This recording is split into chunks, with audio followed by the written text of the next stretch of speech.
നീ വല്ല സ്വപ്നം കണ്ടോ? ഒന്നുമില്ല, ഞാൻ വെറുതെ വിളിച്ചതാ. നാളെ രാവിലെ സന്ധ്യച്ചി ഇവിടം വരെ ഒന്ന് വരുമോ? നന്ദേട്ടനെ വിളിക്കാൻ മറക്കല്ലേ. ശരി, വരാം. നന്ദേട്ടനോട് ഞാൻ ഇപ്പൊ തന്നെ വിളിച്ചു പറയാം. ശരി.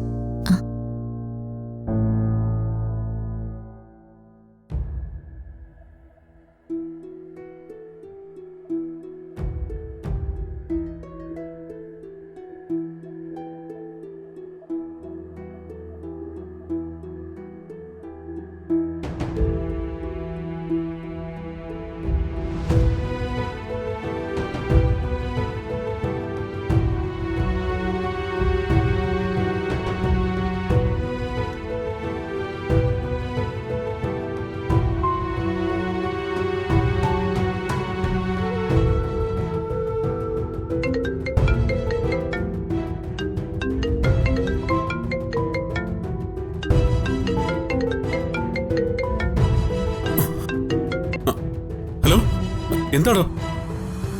ഞാൻ സച്ചേന്റെ ശബ്ദം ഒന്ന് കേൾക്കാൻ വേണ്ടി വിളിച്ചതാ. തനിക്കിത് എന്തു പറ്റി? ഇത്രയ്ക്ക് ഇമോഷണൽ ആവാൻ എന്തു പറ്റി?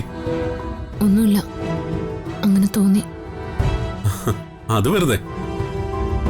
എന്തെങ്കിലും ഒരു കാരണമില്ലാതെ താൻ വിളിക്കത്തില്ല. താൻ കാര്യം പറയടോ. ചില ദുസ്വപ്നങ്ങള് എന്നെ വല്ലാതെ ഭയപ്പെടുത്തുന്നുണ്ട്. ആ, അത് ശരി.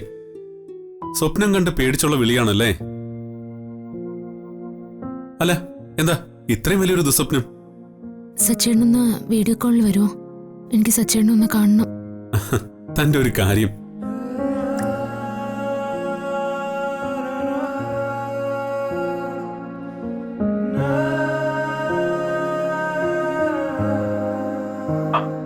ഒരു സ്വപ്നം കണ്ടപ്പോഴേക്കും താൻ ഇത്രയ്ക്ക് അങ്ങ് പേടിച്ചു പോയോ? എനിക്കറിയില്ല സച്ചേട്ടാ, മനസ്സാകെ വല്ലാണ്ട് മൂടിക്കെട്ടി നിൽക്കുന്ന പോലെ.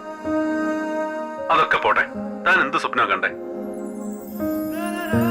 അത് എന്തൊക്കെയോ ചില ദൃശ്യങ്ങള്, പേടിപ്പെടുത്തുന്ന ഓരോ ശബ്ദങ്ങളും, ചുറ്റിലും ആരൊക്കെയോ നിലവിളിക്കുന്നത് പോലെയൊക്കെ.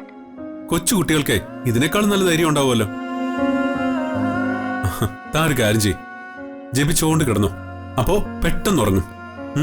അത് വേണ്ട, എനിക്കിങ്ങനെ സച്ചേട്ടനെ കണ്ടുകൊണ്ട് കിടന്നുറങ്ങണം. ഐ ലവ് യു സച്ചേട്ടാ. I too love you. ഞാൻ അരികിലുണ്ടെന്ന് വിചാരിച്ചാ മതി. ഞാൻ ഉറങ്ങുന്നവരെ ഫോൺ കട്ട് ചെയ്യല്ലേ?